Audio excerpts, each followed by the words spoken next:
Kamu pilih kuli bangunan daripada saya? Selamat menikmati hidup di kontrakan kumuh. Itu kata terakhir Dr. Raditya sebelum dia meninggalkan Aisyah di parkiran rumah sakit. Aisyah hanya tersenyum getir. Dia sudah terbiasa dengan hinaan. Tapi yang tidak dia sadari, di balik tembok kontrakan yang bocor itu, suaminya sedang menelpon seseorang. Siapkan pengacara. Siapkan bukti. Besok kita hancurkan semua yang pernah menyakiti istri saya. Suara suaminya dingin. Bukan nada seorang kuli bangunan, tapi nada seorang raja yang sedang marah. Sebelum mulai ceritanya, coba tuliskan asal daerah kalian dari mana saat menonton video ini. Dan jangan lupa untuk like dan subscribe, agar channel ini semakin berkembang dan membagikan kisah-kisah menarik lainnya. Sekarang mari kita mulai ceritanya.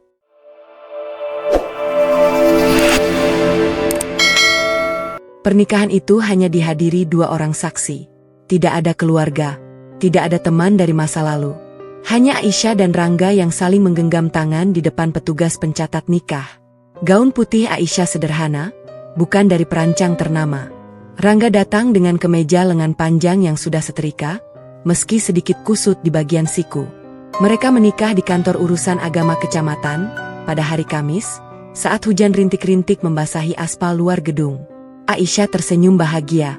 Rangga membalas senyum itu dengan mata yang teduh, seolah tidak ada beban di pundaknya. Padahal dia baru saja pulang dari proyek pembangunan mal di pinggiran kota. Debu semen masih menyelip di sela-sela kuku jarinya. Tapi dia tidak peduli. Begitu pula Aisyah. Namun kebahagiaan itu tidak bertahan lama. Begitu berita pernikahan mereka menyebar, dunia Aisyah bergetar dari arah yang paling tidak dia duga. Pukul 8 malam, ponsel Aisyah bergetar bertubi-tubi. Pesan singkat dari ibunya, "Rina, tiba lebih dulu." Isinya pendek tapi menusuk. "Kamu sudah menghancurkan nama keluarga kami.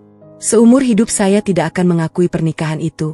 Aisyah membaca pesan itu 3 kali. Jarinya dingin. Air mata mulai menggenang di pelupuk matanya. Tapi belum sempat jatuh, telepon dari ayahnya, "Irwan, masuk." Irwan tidak berteriak. Suaranya justru dingin dan terukur, seperti saat dia memecat pegawai di perusahaannya. "Aisyah, dengarkan baik-baik. Selama kamu masih bersama kuli bangunan itu, kamu tidak dianggap anak lagi. Jangan pernah datang ke rumah ini. Jangan bawa malu ke kuburan leluhur kita." Telepon ditutup tanpa salam. Aisyah terdiam. Tangannya gemetar. Rangga yang baru selesai membersihkan diri dari debu proyek, keluar dari kamar mandi dan langsung melihat istrinya pucat pasi. Dia mendekat, duduk di samping Aisyah, dan tidak bertanya apa-apa. Dia hanya meraih tangan Aisyah dan menggenggamnya erat. Itu sudah cukup. Tidak lama berselang, pesan suara dari kakak Aisyah, "Vera, masuk." Suara Vera terdengar manis di awal, tapi cepat berubah menjadi sarkastik. "Adekku sayang, selamat ya. Sekarang kamu bagian dari kasta pekerja bangunan. Semua temanku di klub golf sudah tahu. Mereka bilang, mana mungkin dokter sekelas kamu jatuh ke pelukan preman proyek." "Aku malu, Aisyah. Sungguh malu." Vera menyebut kata kuli bangunan dengan nada yang membuat Aisyah merasakan ada pisau yang mengiris dadanya. Aisyah tidak membalas satu pesan pun. Dia hanya menangis dalam diam di kamar mandi. Keran air dia nyalakan agar suara tangisnya tidak terdengar Rangga. Tapi Rangga tahu. Dia selalu tahu. Dia duduk di luar pintu kamar mandi, bersandar pada dinding yang lembab, dan menatap palu proyek yang masih tergantung di ikat pinggangnya. Esok harinya, kabar pernikahan Aisyah sudah tersebar di lingkungan rumah sakit tempat dia bekerja. Aisyah adalah dokter spesialis penyakit dalam di Rumah Sakit Swasta Harapan Bunda, salah satu rumah sakit bergengsi di kota. Dia dikenal sebagai dokter muda yang cerdas dan ramah. Tapi semua itu luntur dalam semalam. Sejak dia masuk ke ruang ganti staf, suasana berubah. Suara tawa yang biasa menyambutnya, berganti menjadi bisik-bisik pelan. Beberapa perawat yang biasanya antre bersalaman dengannya, kini memilih pura-pura sibuk dengan ponsel masing-masing. Bahkan rekan sejawat yang dulu sering makan siang bersamanya, kini memilih duduk di meja sebelah. Puncaknya adalah saat Dr. Raditya, mantan kekasih Aisyah yang juga dokter bedah terkenal, dengan sengaja datang ke ruang ganti dan berkata cukup keras. "Wah, selamat ya Aisyah. Dengar-dengar kamu sekarang istri kuli bangunan. Semoga proyek suamimu banyak ya, biar bisa bayar utang-utangmu." Raditya tertawa keras, lalu diikuti oleh beberapa kolega lain yang ikut tertawa canggung. Aisyah diam. Dia mengambil jas putihnya dan berjalan ke ruang praktik. Di koridor, Dia berpapasan dengan seorang pasien kaya yang biasanya selalu meminta ditangani oleh Aisyah. Pasien itu, seorang ibu parubaya dengan perhiasan mencolok, berkata pada perawat pendampingnya, "Ganti dokter. Saya tidak mau ditangani dokter yang suaminya kuli." Siapa tahu bawa kuman dari proyek. Suaranya cukup lantang hingga banyak orang mendengar. Aisyah hanya menunduk. Tangannya menggenggam erat stetoskop.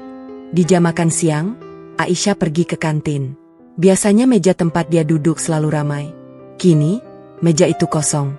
Dia mengambil nasi dan lauk sederhana, lalu duduk sendirian di sudut. Tidak ada yang mendekat. Hanya suara sendok dan garpu serta bisik-bisik yang samar terdengar dari meja-meja lain. Tiba-tiba, seseorang duduk di depannya. Rangga, dengan baju proyek yang masih penuh debu, dia membawa nasi bungkus yang dibelinya dari warung pinggir jalan. Dia tidak peduli dengan tatapan aneh para perawat dan dokter yang menatapnya dari kejauhan. Rangga membuka bungkusan nasi, lalu berkata pelan, "Makan dulu, sayang. Nanti kamu pingsan di ruang praktik, pasienmu yang rugi." Aisyah tersenyum meski matanya berkaca-kaca. "Kamu tidak malu makan di kantin rumah sakit dengan pakaian kerjamu, Rang?" Rangga mengunyah nasinya dengan tenang. "Malu sama apa? Aku kerja halal. Baju kotor karena keringat, bukan karena korupsi. Kalau mereka malu melihatku, itu masalah mereka, bukan masalahku." Aisyah tidak bisa menahan tangis. Dia menangis di kantin itu, di depan banyak orang. Rangga tidak berusaha menghentikannya. Dia hanya menyodorkan sapu tangan kotak-kotak yang sudah sedikit lusuh. Setelah makan, mereka berdua pergi ke parkiran. Rangga menaikkan Aisyah ke boncengan motor bebek kesayangannya. Helm yang dia berikan pada Aisyah sudah retak di bagian samping, tapi tetap dia gunakan. Saat motor melaju pelan menembus kemacetan sore, Aisyah memeluk erat pinggang Rangga. Wajahnya basah lagi. "Rang," bisik Aisyah di telinga suaminya. "HM, aku hampir menyerah." Rangga mengerem motor di pinggir jalan. Dia menoleh sedikit ke belakang, tidak sampai melihat wajah Aisyah, lalu berkata, Jangan berhenti jadi dokter. Mereka akan minta maaf dengan caranya sendiri suatu hari nanti." Aisyah tidak mengerti maksud kata-kata itu. Tapi dia memilih percaya. Karena dari sekian banyak orang yang menghinanya hari itu, hanya Rangga yang duduk di depannya, membawa nasi bungkus, dan tidak pernah malu terlihat bersama seorang dokter cantik yang kini dianggap aib oleh keluarganya sendiri. Motor itu kembali melaju meninggalkan rumah sakit. Di belakang mereka, Dr. Raditya berdiri di jendela lantai 3, tersenyum puas. Dia sudah menyusun rencana lebih kejam untuk menghancurkan Aisyah dan pernikahannya. Tapi Raditya tidak tahu bahwa di balik debu di baju Rangga, tersembunyi rahasia yang bisa membuat semua orang yang menghina hari itu, pada akhirnya tidak bisa berkutik. Aisyah juga belum tahu. Dunia belum tahu. 3 minggu setelah pernikahan, kehidupan profesional Aisyah mulai diatur ulang oleh orang-orang yang tidak menyukai pilihannya. Tidak ada keputusan besar yang diumumkan secara terbuka. Semua dilakukan dengan halus, bertahap, dan terstruktur. Persis seperti racun yang menetes setetes demi setetes ke dalam gelas air bening. Pagi itu, Aisyah baru saja menyelesaikan visite pasien di bangsal VIP ketika ponselnya berdering. Nama yang muncul di layar adalah Dr. Herman, direktur rumah sakit tempat dia bekerja. Suara Dr. Herman di seberang sambungan terdengar ramah, tapi nada bicaranya kaku seperti membaca surat pemecatan. "Dr. Aisyah, mulai minggu depan saya putuskan untuk memindahkan Anda ke shift malam di instalasi gawat darurat. Saya rasa ini keputusan terbaik untuk pengembangan karir Anda." Aisyah terdiam sejenak. Shift malam di IGD adalah posisi paling berat secara fisik dan mental. Jam kerja dimulai pukul 8 malam hingga pukul 6 pagi. Beban pasien tidak pernah sepi, apalagi di akhir pekan ketika kecelakaan lalu lintas meningkat. Dokter senior biasanya tidak pernah ditempatkan di shift malam IGD secara permanen. Itu adalah posisi untuk dokter muda yang sedang menjalani masa residensi, atau bagi mereka yang sedang dihukum. "Pak, apakah ada masalah dengan kinerja saya selama ini?" tanya Aisyah berusaha tenang. "Tidak ada masalah. Saya hanya ingin melakukan rotasi staf untuk pemerataan pengalaman," jawab Dr. Herman cepat. Aisyah tahu itu kebohongan, tapi dia tidak punya kuasa untuk membantah. Sebagai dokter kontrak, nasibnya ada di tangan direktur. Sepanjang hari itu, Aisyah berusaha fokus melayani pasien. Tapi pada jam makan siang, dia kembali merasakan pengucilan yang lebih tajam dari sebelumnya. Saat dia masuk ke ruang makan staf, 3 orang koleganya yang sedang duduk bersama langsung berdiri serempak dan pindah ke meja lain. Tidak ada yang berbicara, tidak ada yang menatap matanya. Mereka hanya berbisik-bisik, lalu sesekali terkekeh. Seorang perawat bernama Sari yang biasanya sangat ramah pada Aisyah, bahkan pernah meminta bantuan Aisyah untuk mengurus keluarganya yang sakit, kini justru menjadi yang paling lantang menyebarkan gosip. Katanya si dokter Aisyah cerai bulan depan. Suaminya kuli bangunan itu ternyata pemabuk. Saya kasihannya, cantik-cantik tapi nasibnya malang, kata Sari pura-pura berbisik kepada temannya di ruang perawat, padahal suaranya sengaja dikeraskan agar Aisyah yang sedang melewati koridor bisa mendengar. Aisyah menggigit bibir bawahnya. Dia tidak berhenti. Dia terus berjalan menuju ruang praktik. Sore harinya, seorang pasien kaya yang biasa datang berobat ke Aisyah, seorang pengusaha tekstur terkenal, tiba-tiba meminta untuk diganti dokter. Pasien itu berkata kepada petugas pendaftaran dengan suara lantang, "Saya tidak mau diperiksa oleh dokter yang suaminya kuli bangunan." Siapa tahu cara berpikirnya sudah tidak fokus karena masalah rumah tangga yang memalukan. Aisyah yang kebetulan melintas di dekat loket pendaftaran mendengar kalimat itu dengan sangat jelas. Wajahnya terasa panas. Bukan karena marah, tapi karena malu yang tidak pernah dia bayangkan sebelumnya. Sepanjang karirnya sebagai dokter, belum pernah dia ditolak oleh pasien dengan alasan status sosial suaminya. Dia berjalan ke ruang ganti, mengambil tasnya, lalu duduk di bangku panjang sambil menekan pelipisnya yang terasa berdenyut. Matahari mulai tenggelam di luar jendela. Sinar jingga masuk melalui celah tirai, menyorot wajahnya yang lelah. Pintu ruang ganti terbuka. Dokter Raditya masuk dengan jas putih yang masih bersih, karena dia baru saja selesai dari operasi kecil. Raditya berdiri di depan Aisyah, menyilangkan tangan di dada, dan tersenyum miring. Kasihannya, Aisyah, dulu kamu dokter bintang. Sekarang pasien aja pada kabur karena takut ketularan kesengsaraan dari suamimu. Aisyah menatap Raditya dingin. Ada perlu apa, dokter? Raditya mendekat. Dia duduk di samping Aisyah, terlalu dekat untuk ukuran rekan kerja. Saya masih mau menerima kamu, Aisyah. Cerai saja kuli itu. Saya terima kamu kembali. Statusmu mungkin sudah turun, tapi saya baik hati. Setidaknya dengan saya, kamu tidak perlu malu setiap hari. Aisyah berdiri. Dia mengambil tasnya, lalu menatap Raditya dengan mata yang tidak bergetar. Saya lebih memilih malu setiap hari bersama suami saya, daripada bahagia setiap hari dengan orang yang tidak pernah benar-benar mencintai saya. Aisyah berjalan keluar. Di balik pintu, dia terdengar Dokter Raditya tertawa kecil, lalu berkata pelan, "Kita lihat saja, Aisyah. Kamu akan kembali berlutut padaku." Malam itu, Aisyah tiba di rumah kontrakannya yang sederhana. Dindingnya bercat putih kusam, atapnya sedikit bocor di bagian dapur. Rumah itu milik seorang pensiunan pegawai negeri yang menyewakannya dengan harga murah karena lokasinya jauh dari pusat kota. Rangga belum pulang. Aisyah tahu suaminya sedang lembur di proyek karena target penyelesaian bangunan dikejar waktu. Dia menyalakan lampu ruang tamu yang hanya 1 bolam 5 watt, lalu duduk di kursi plastik sambil memeluk guling. Tangisnya pecah lagi, bukan karena lelah, bukan karena gosip, tapi karena dia merindukan pelukan ibunya yang kini menganggapnya musuh. Dia merindukan candaan ayahnya yang kini menutup pintu rumah untuk selamanya. Dia merindukan adik iparnya yang dulu sering memanggilnya teteh cantik, tapi kini menghapus namanya dari daftar kontak. Sekitar pukul 11 malam, Rangga pulang. Tubuhnya penuh debu, wajahnya letih, tapi matanya masih sama teduh seperti hari pertama mereka bertemu di lokasi bakti sosial 3 tahun lalu. Rangga membuka kaosnya yang basah oleh keringat, lalu mencuci muka di sumur belakang. Tidak ada air panas di rumah itu. Ketika Rangga masuk ke ruang tamu, dia melihat Aisyah tertidur di kursi plastik dengan wajah basah. Dia mengambil selimut tipis dari kamar, lalu menyelimuti bahu istrinya. Dia duduk di lantai, bersandar pada kaki kursi, dan menggenggam tangan Aisyah yang dingin. Esoknya, Aisyah terbangun dan mendapati Rangga sudah tidak ada di rumah. Di atas meja dapur, ada sepiring nasi goreng dan segelas teh manis. Di bawah piring, ada secari kertas kardus bekas yang ditulisi dengan spidol merah. "Makan dulu, sayang. Aku di proyek. Jangan menyerah. Aku di sini untukmu." Aisyah membaca tulisan itu berulang-ulang. Lalu dia tersenyum meski matanya masih sembab. Dia makan nasi goreng itu sampai habis. Setelah itu, dia mengambil jas putihnya, mengepel sepatu kerjanya, dan berangkat ke rumah sakit. Dia tahu hari ini akan berat. Tapi dia juga tahu ada seseorang di luar sana yang bekerja di bawah terik matahari, membawa batu bata dan semen, hanya untuk memastikan istrinya tetap bisa makan.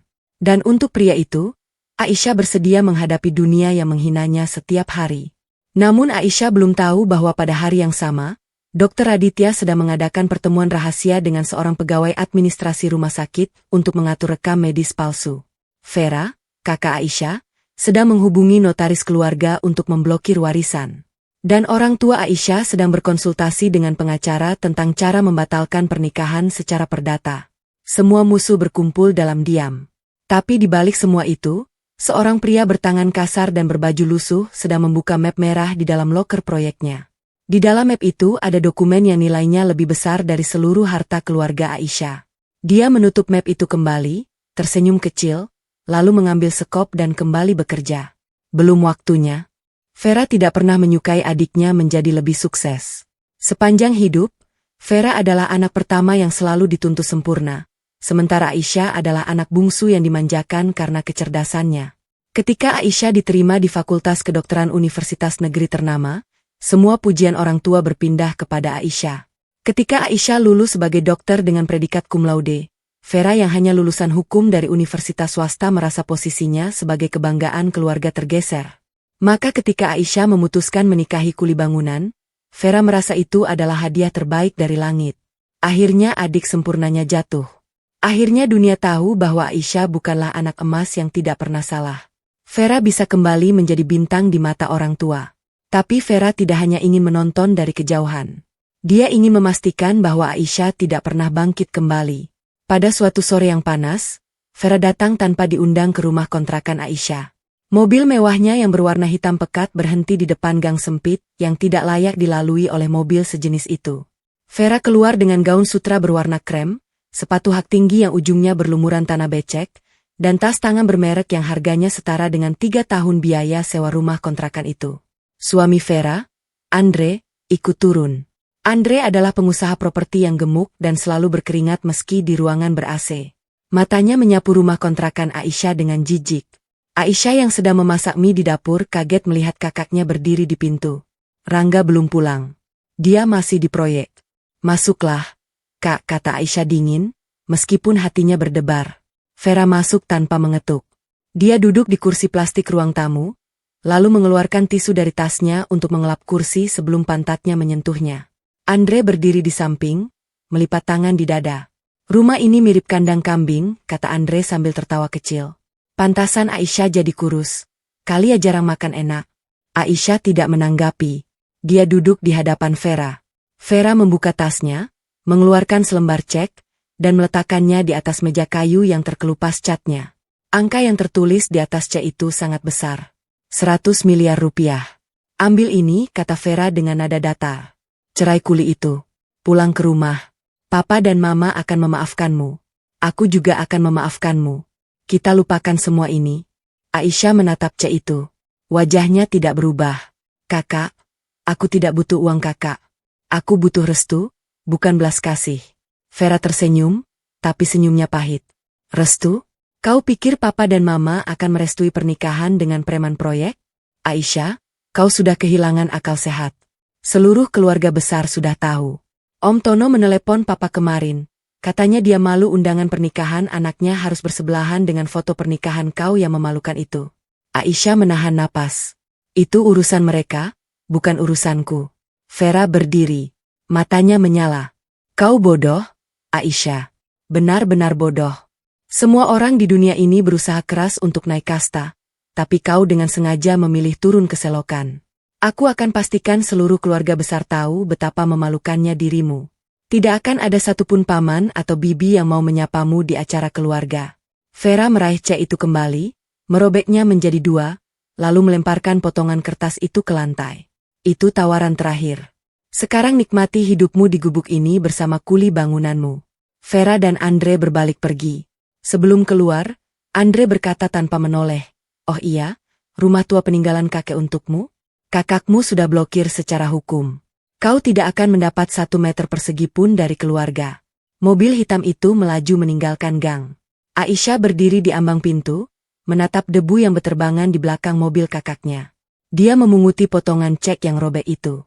Bukan karena dia ingin mengambil uangnya, tapi karena dia ingin mengingat bahwa keluarganya kini tidak lagi menganggapnya sebagai manusia, melainkan sebagai noda yang harus dihapus. Malam itu, Rangga pulang lebih awal. Wajahnya tidak terlalu lembab, artinya dia tidak seharian penuh mengangkat semen. Aisyah bingung, tapi tidak bertanya. Rangga duduk di samping istrinya, lalu melihat potongan cek yang robek di meja. "Apa ini?" tanya Rangga. "Kakakku datang. Dia menyuruhku menceraikanmu. Dia kasih cek 100 miliar. Rangga terdiam. Lalu dia tersenyum kecil. 100 miliar? Murah. Cinta kita tidak semurah itu, sayang. Aisyah hampir tertawa mendengar jawaban Rangga. Tapi kemudian dia ingat ucapan Andre tentang rumah tua warisan kakek. Hanya itu yang tersisa dari kakek yang sangat dia cintai. Rumah joglo di pinggiran kota dengan halaman luas dan pohon mangga di belakang. Kakek berpesan sebelum meninggal bahwa rumah itu untuk Aisyah, karena Aisyah yang paling sering menjaga kakek di masa sakit. Kini rumah itu diblokir oleh Vera. Aisyah tidak bisa mengaksesnya, bahkan untuk sekadar mengambil foto kenangan. "Rang," kata Aisyah pelan. "Rumah kakek yang dulu sering aku ceritakan. Itu satu-satunya warisan yang aku sayangi. Sekarang diblokir oleh Vera. Dia bilang aku tidak berhak karena menikahi kuli bangunan." Rangga menghela napas. Dia berdiri, berjalan ke kamar, lalu mengeluarkan map merah dari dalam tas ranselnya yang lusuh. Aisyah melihat map itu, tapi Rangga tidak membukanya. Dia hanya memegangnya erat. "Rumah itu, di Jalan Manggis nomor 14, bukan?" Aisyah mengangguk. "Kamu tahu? Siapapun yang pernah kerja di proyek bangunan di sekitar kota ini, tahu rumah itu. Rumah tua dengan arsitektur Jawa kuno. Tanahnya luas, pohon mangganya tua." Rangga meletakkan map merah itu di pangkuannya, lalu berkata dengan suara yang sangat tenang. "Rumah itu sudah saya beli 3 bulan lalu, bahkan sebelum kita menikah." Aisyah mengernyitkan dahi. "Apa maksudmu?" "Maksudku, rumah itu bukan lagi milik keluarga besarmu. Bukan juga milik Vera. Itu milikku. Aku membelinya dari pengacara keluarga yang menjualnya diam-diam karena utang judi anaknya. Vera tidak tahu bahwa yang dia blokir hanyalah klaim kosong di atas tanah yang sudah berpindah tangan." Aisyah terdiam. Matanya membesar. "Kamu beli rumah itu? Dengan uang dari mana, Rang? Kamu kuli bangunan." Rangga tersenyum. Dia belum menjawab. Dia hanya berkata, "Nanti kamu tahu, sayang. Tapi untuk sekarang, percayalah padaku. Rumah kakekmu aman. Malahan, aku simpan sertifikatnya di sini." Rangga menepuk map merah itu, lalu memasukkannya kembali ke dalam tas. Aisyah tidak bisa tidur malam itu. Bukan karena dia marah pada Rangga, tapi karena dia mulai merasa ada banyak hal yang tidak dia ketahui tentang suaminya. Seorang kuli bangunan biasa mana mungkin memiliki uang untuk membeli rumah tua dengan tanah seluas 1.000 meter persegi di tengah kota. Siapa sebenarnya Rangga? Dan mengapa dia memilih hidup sebagai kuli bangunan jika dia mampu membeli rumah semahal itu? Di kamar sebelah, Rangga terbaring dengan mata terbuka. Dia menatap langit-langit yang retak, lalu berbisik pelan, "Belum waktunya, Rang. Bersabarlah." Di luar, angin malam membawa suara azan dari kejauhan. Allahu Akbar. Dan di dalam rumah kontrakan yang dindingnya kusam, seorang dokter cantik dan seorang pria yang dipanggil kuli bangunan mulai menyadari bahwa pernikahan mereka adalah medan perang yang sesungguhnya. Tapi di antara mereka, tidak ada yang mundur. Tidak Aisyah. Tidak Rangga. Apalagi setelah apa yang akan terjadi di bab berikutnya, saat Dr. Raditya mulai melibatkan preman untuk menyakiti Rangga secara fisik. Dr. Raditya adalah pria yang terbiasa mendapatkan apa yang dia inginkan. Sejak kecil, kekayaan orang tuanya membuat segala sesuatu terasa mudah. Masuk fakultas kedokteran dibantu donasi, lulus ujian dibantu koneksi, mendapatkan posisi sebagai dokter bedah di rumah sakit ternama juga berkat nama keluarganya. Raditya tidak pernah tahu rasanya kehilangan. Sampai Aisyah memilih pria lain. Dan bukan pria sembarangan. Bukan direktur rumah sakit, bukan pengusaha kaya, bukan putra pejabat, tapi kuli bangunan. Itu yang paling menyakitkan bagi Raditya. Bukan karena Aisyah menolaknya, tapi karena Aisyah menolaknya demi seseorang yang di mata Raditya berada jauh di bawah derajatnya. Harga dirinya terluka, bukan hatinya. Karena Raditya tidak pernah benar-benar mencintai Aisyah. Dia hanya tidak suka dikalahkan. Maka dia memutuskan untuk menghancurkan Aisyah dan suaminya dengan cara yang paling kejam. Bukan dengan skandal biasa, tapi dengan kekerasan fisik. Pertemuan dengan preman itu diatur di sebuah warung kopi pinggir jalan, dekat terminal tua. Raditya datang dengan mobil butut yang sengaja dia ganti plat nomornya agar tidak terlacak. Dia memakai topi dan kacamata hitam meski hari sudah malam. Preman itu bernama Jamil. Tubuhnya kekar dengan tato naga melilit di lengan kanan. Jamil dikenal sebagai tangan kanan seorang bos proyek ilegal di pinggiran kota. Dia pernah dipenjara 2 kali karena kasus penganiayaan. Untuk uang, Jamil melakukan apa saja. Ada yang bisa saya bantu, Dok? Sapa Jamil sambil menyedot rokok kretek. Raditya meletakkan amplop coklat di atas meja. Amplop itu berisi foto-foto Rangga sedang bekerja di proyek, plus foto rumah kontrakan Aisyah. Pria ini, dia kuli bangunan di proyek mal baru. Saya mau dia dipecat. Dengan cara kasar. Buat dia kapok. Pukul, ancam, atau hancurkan peralatannya. Tapi jangan sampai mati. Saya hanya mau dia menderita dan kehilangan pekerjaan. Jamil mengambil foto-foto itu satu persatu, lalu tersenyum. Gampang, Dok. Tapi untuk bikin seseorang dipecat dari proyek, saya perlu mengatur skenario. Misalnya bikin dia kelihatan mencuri material bangunan. Bos proyek pasti pecat tanpa pikir panjang. Raditya mengangguk puas. Dia mengeluarkan amplop kedua, lebih tebal dari sebelumnya. Ini uang muka. Setengah dari total. Sisanya setelah pekerjaan selesai. Jamil mengambil amplop itu, menghitung cepat di dalam hati, lalu menyodorkan tangan untuk berjabat. Kerjasama yang baik, Dok. Minggu depan, kuli bangunan itu akan menyesal lahir ke dunia. Esok harinya, Rangga datang ke proyek seperti biasa. Dia tiba pukul 6 pagi, lebih awal dari pekerja lain. Dia suka menikmati suasana lokasi bangunan saat masih sepi. Suara burung pipit dan debu semen yang tertiup angin pagi adalah pemandangan yang membuatnya tenang. Tapi pagi itu berbeda. Begitu dia membuka loker penyimpanan peralatan, dia menemukan semua barangnya berserakan. Palu, meteran, waterpass, dan kotak perkakasnya terlempar ke lantai. Ada bekas tendangan di pintu loker. Rangga menunduk, memunguti palu kesayangannya. Gagang kayu palu itu retak. Dia tahu itu bukan ulah pekerja lain karena semua pekerja di proyek ini hormat padanya. Bukan karena dia hebat, tapi karena dia selalu jujur dan tidak pernah menyusahkan orang lain. Sepanjang hari, Rangga bekerja dengan perasaan waspada. Dia tidak memberitahu siapapun tentang insiden pagi itu. Dia hanya memperbaiki gagang palu yang retak dengan lakban hitam. Petang harinya, saat Rangga sedang berjalan ke warung untuk membeli kopi, 3 pria berdiri menghadang di gang sempit antara tumpukan pasir dan besi beton. Jamil berada di depan, dengan 2 anak buahnya di belakang. "Kamu Rangga?" tanya Jamil sambil meludah ke samping. "Iya." "Siapa yang kirim kalian?" Jawaban Rangga datar, tidak ada ketakutan. Jamil terkesan. Biasanya kuli bangunan langsung gemetar melihat postur tubuhnya. Tapi pria di depannya ini berdiri tegak, tangan tidak bergetar, mata tidak berkedip. "Itu tidak penting. Yang penting, kamu harus keluar dari proyek ini. Kalau kamu berhenti dengan sukarela, saya jamin kamu tidak akan cedera. Tapi kalau kamu membandel, saya akan buat kamu tidak bisa mengangkat tangan selama 3 bulan. Rangga diam sejenak. Dia menatap Jamil, lalu berkata, "Saya tidak bisa berhenti. Saya punya istri yang perlu saya nafkahi. Kalau kalian mau pukul saya, silakan. Tapi setelah ini, jangan pernah kalian cari masalah lagi dengan keluarga saya." Jamil tertawa keras. "Berani kamu?" "Hah? Anak buah, kerjakan." 2 pria di belakang Jamil maju. Yang pertama meninju perut Rangga. Rangga membungkuk, tapi tidak jatuh. Yang kedua menendang betisnya hingga dia berlutut di atas kerikil tajam. Darah mulai menetes dari alis Rangga yang tersayat pecahan batu. Rangga tidak membalas. Dia hanya menunduk, menahan sakit, dan menggenggam erat palu yang sudah retak. Setelah puas memukuli Rangga, Jamil menyuruh anak buahnya berhenti. "Sekarang kamu sudah punya alasan untuk tidak masuk kerja besok. Ingat, kalau kamu masih muncul di proyek ini, lain kali saya hancurkan jari-jari tangan kananmu." Mereka pergi meninggalkan Rangga yang terbaring di antara tumpukan pasir. Tubuhnya penuh luka, bibirnya robek, dan mata kirinya bengkak. Tapi dia tidak menangis. Dia tidak berteriak minta tolong.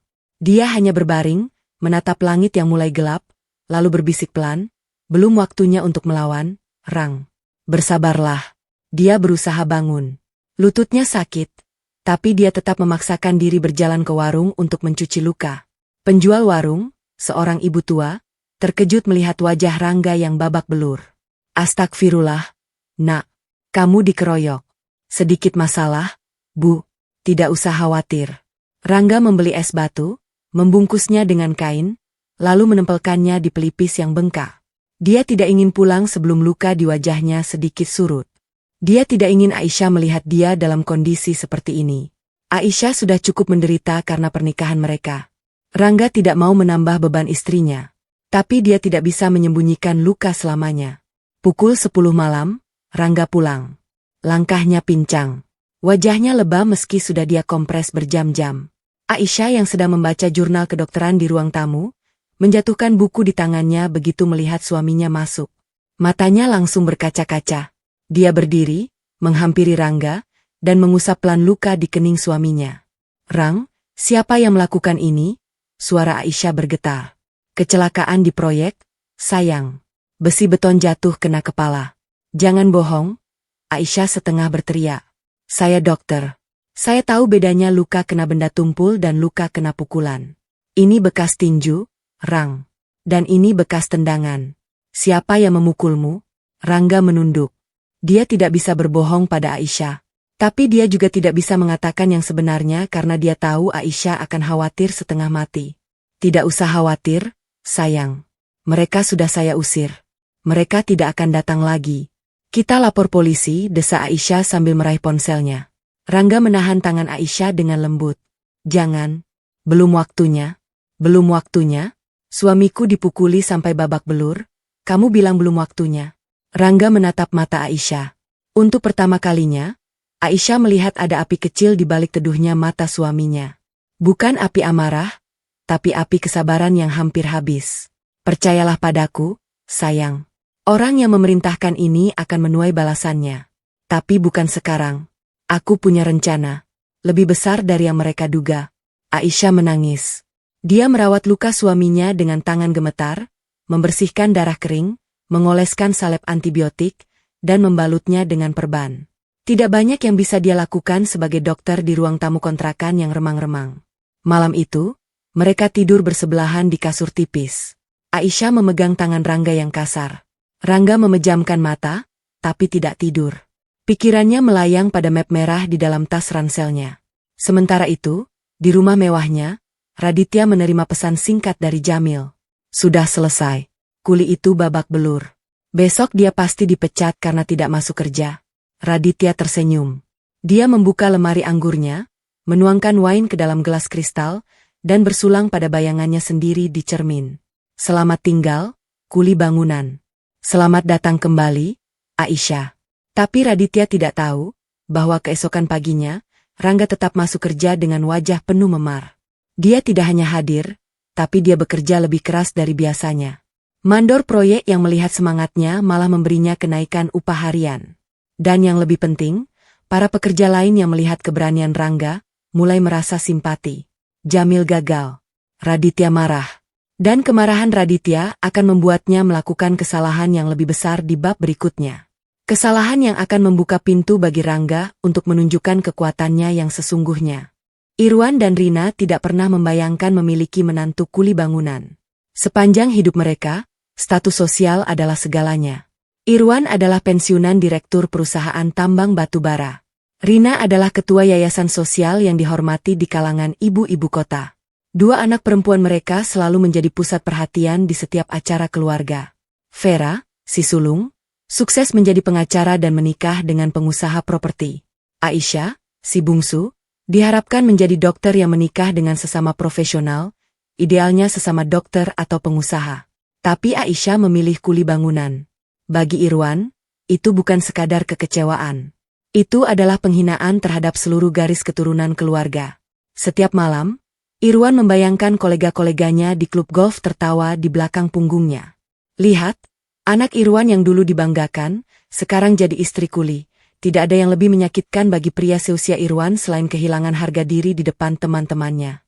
Maka Irwan dan Rina memutuskan untuk tidak hanya memutus hubungan, tetapi secara aktif menghancurkan reputasi Aisyah di publik. Bukan karena mereka benci pada anaknya. Mereka benci pada apa yang Aisyah wakilkan. Sebuah noda yang tidak bisa dihapus. Hari Minggu itu, tanpa sepengetahuan Aisyah, Irwan dan Rina mengundang beberapa wartawan ke rumah mewah mereka di kawasan perumahan elit. Bukan konferensi pers resmi, melainkan pertemuan santai yang diatur sedemikian rupa agar terkesan seperti wawancara eksklusif. 3 wartawan dari media lokal dan 1 dari televisi swasta datang dengan kamera dan buku catatan. Rina duduk di sofa utama dengan wajah berlinang air mata. Wajahnya terlihat sangat meyakinkan. Dia memeluk bantal sofa sambil berkata dengan suara terputus-putus, "Kami sebagai orang tua sangat terpukul. Anak kami, Dr. Aisyah, yang kami didik dengan susah payah, kini memilih hidup bersama pria yang tidak kami ketahui latar belakangnya. Kami tidak pernah merestui pernikahan itu." Irwan menambahkan dengan suara berat, "Kami tidak akan bertanggung jawab atas utang-utang Aisyah di masa depan. Secara resmi, kami mengumumkan bahwa Aisyah telah meninggalkan nilai-nilai keluarga. Dan kami akan menggugat secara perdata untuk membatalkan pernikahan tersebut dengan alasan Aisyah tidak waras saat menikah." Seorang wartawan bertanya, "Apa bukti bahwa putri Bapak tidak waras, Pak?" Irwan menjawab dingin, "Dokter spesialis manapun yang waras akan menikahi kuli bangunan? Itu sudah cukup sebagai bukti." Keesokan harinya, berita itu muncul di beberapa portal media daring dengan judul yang membuat Aisyah hampir pingsan saat membacanya. Dokter cantik Rumah Sakit Harapan Bunda diduga alami gangguan mental, orang tua ajukan pembatalan pernikahan. Keluarga Direktur tambang malu, anak bungsu pilih kuli bangunan jadi suami. Ibunda Dokter Aisyah, lebih baik anak saya mati daripada jadi pemulung kasta rendah. Aisyah membaca judul-judul itu berulang kali di ponselnya. Tangannya bergetar hebat. Air matanya jatuh tanpa suara. Dia tidak percaya orang tuanya sendiri bisa melakukan hal ini. Bukan hanya memutus hubungan, tetapi secara terbuka menghancurkan nama baiknya di depan publik. Rangga yang sedang menyapu halaman depan masuk ke rumah setelah melihat Aisyah duduk terdiam di kursi. Dia mengambil ponsel istrinya, membaca berita itu, lalu meletakkan ponsel di atas meja tanpa berkata apa-apa. Dia duduk di samping Aisyah, lalu memeluknya. "Rang, mereka bilang aku gila," bisik Aisyah dengan suara parau. "Kamu tidak gila. Mereka yang kehilangan akal karena gengsi. Mereka akan menggugat pernikahan kita. Mereka bilang aku tidak waras saat menikah denganmu." Rangga menghela napas panjang. "Kita akan hadapi. Aku punya pengacara." Aisyah mendongak. "Kamu punya pengacara? Sejak kapan?" Rangga tersenyum tipis. "Sejak sebelum kita bertemu. Tapi cerita itu nanti, sayang. Sekarang kamu harus istirahat. Besok kamu masih ada shift malam di IGD. Aisyah tidak bisa istirahat. Pikirannya kacau. Bayangan ibunya menangis di depan wartawan dengan pura-pura sedih membuat dadanya sesak. Dia teringat ibunya dulu selalu membelai rambutnya sebelum tidur. Kini ibu yang sama mengatakannya gila di depan kamera. Di rumah sakit, dampak berita itu langsung terasa. Begitu Aisyah masuk ruang ganti, beberapa perawat menunduk malu-malu. Ada yang berbisik, "Lihat, tuh dokter yang katanya gila." Seorang kolega dokter spesialis anak yang dulu akrab dengan Aisyah, kini dengan sengaja memalingkan muka saat berpapasan di koridor. Direktur Dokter Herman memanggil Aisyah ke ruangannya. "Aisyah, saya turut prihatin dengan masalah keluarga Anda. Tapi demi nama baik rumah sakit, saya sarankan Anda mengambil cuti sementara." "Saya tidak bersalah, Pak. Saya masih bisa bekerja dengan baik. Ini bukan soal bisa atau tidak. Ini soal citra." Pasien mulai bertanya-tanya. "Beberapa keluarga pasien VIP minta agar Anda tidak menangani keluarga mereka." "Saya tidak bisa mengambil risiko." Aisyah terdiam. Dia tahu tidak ada gunanya berdebat. Dia keluar dari ruang direktur dengan dada yang terasa seperti ditimpa batu besar. Di luar, Dr. Raditya sedang bersandar di dinding dengan senyum penuh kemenangan. Dia baru saja selesai melakukan operasi dan masih memakai baju operasi berwarna biru. "Wah, Aisyah, berita bagus. Sekarang seluruh Indonesia tahu kamu istri kuli bangunan yang gila. Papa mamamu sendiri yang bilang. Jadi jangan kaget kalau besok lusa, izin praktikmu dicabut sementara. Rumah sakit ini tidak butuh dokter gila." Aisyah tidak menjawab. Dia terus berjalan menuju pintu keluar. Tapi Raditya memegang pergelangan tangannya. "Satu tawaran terakhir, Aisyah. Cerai kuli itu. Aku akan bantu kamu membersihkan namamu. Aku bisa bilang ke media bahwa kamu korban penipuan, bahwa kuli itu memanfaatkan kondisi psikologismu. Aku akan selamatkan kariermu. Tapi kamu harus kembali padaku. Aisyah melepaskan pegangan Raditya dengan kasar. Saya lebih baik kehilangan karir daripada kehilangan harga diri bersama pria seperti Anda. Raditya tertawa.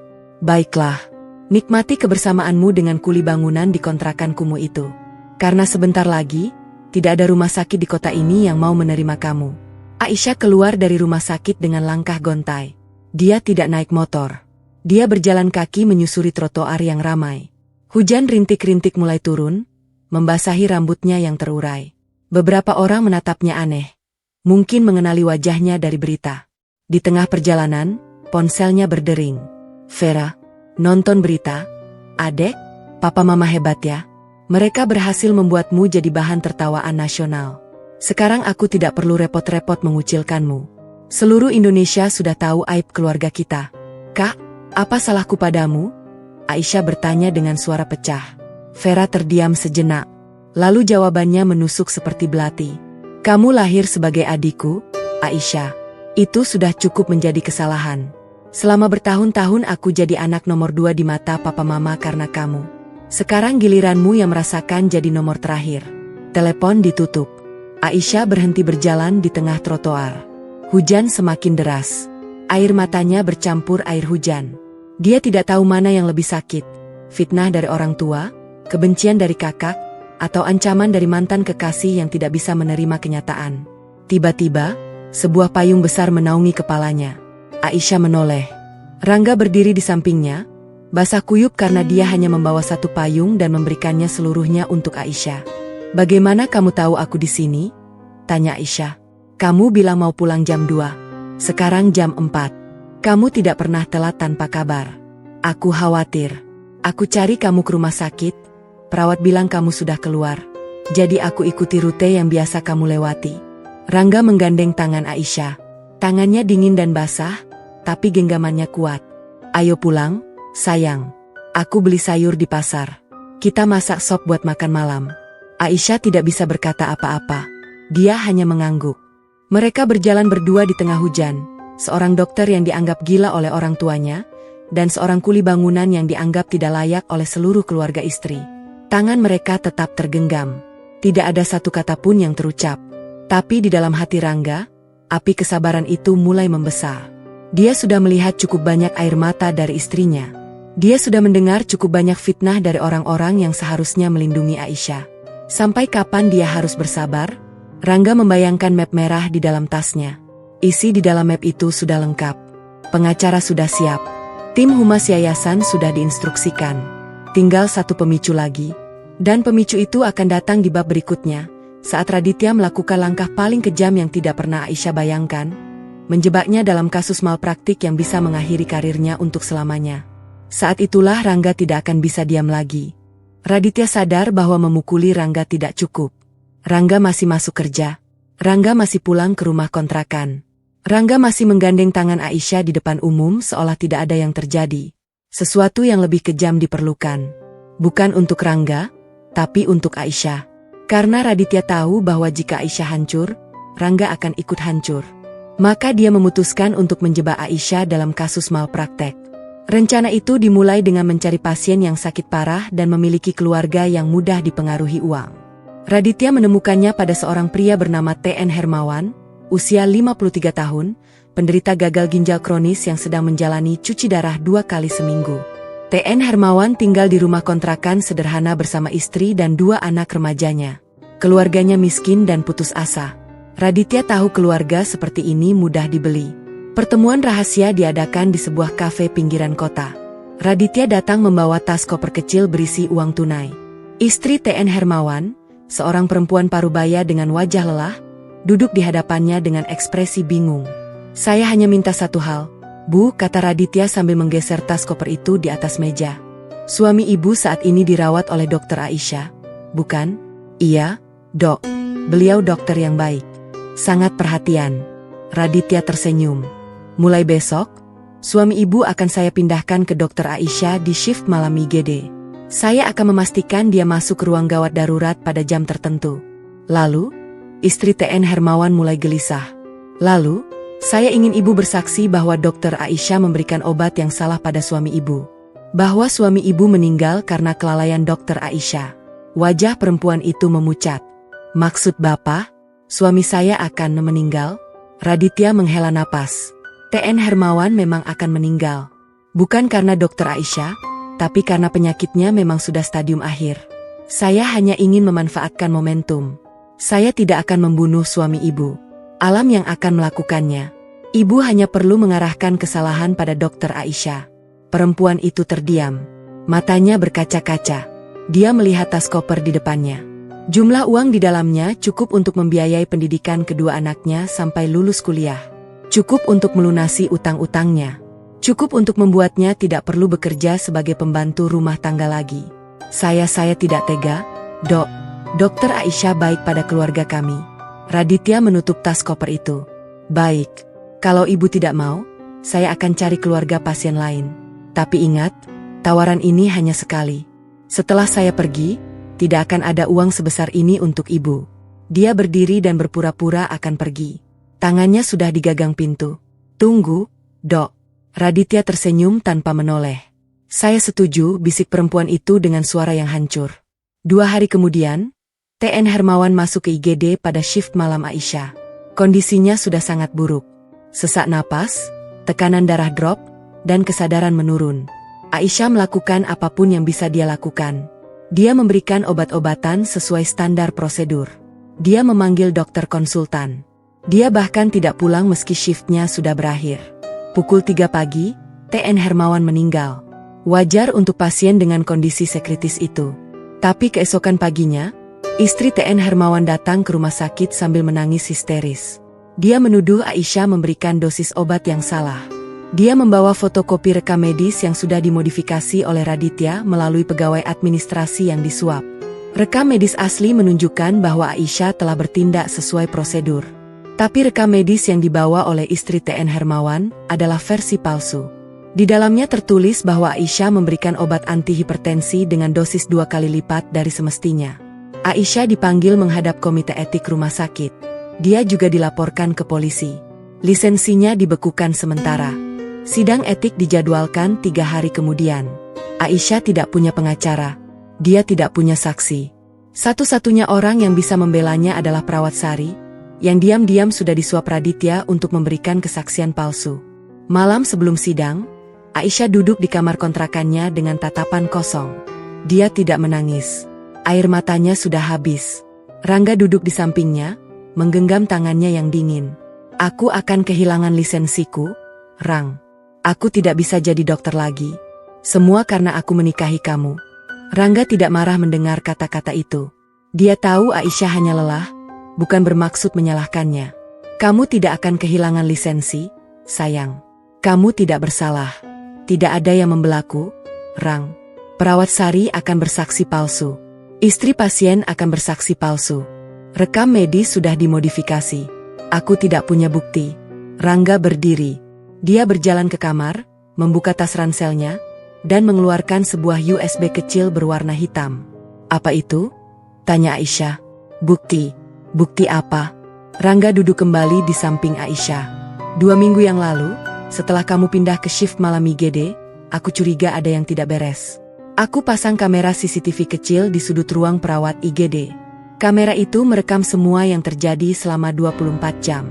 Aku tidak bilang-bilang karena aku tidak mau kamu khawatir. Aisyah membelalakkan mata. Kamu pasang kamera tanpa sepengetahuanku. Aku pasang untuk melindungimu. Dan ternyata benar.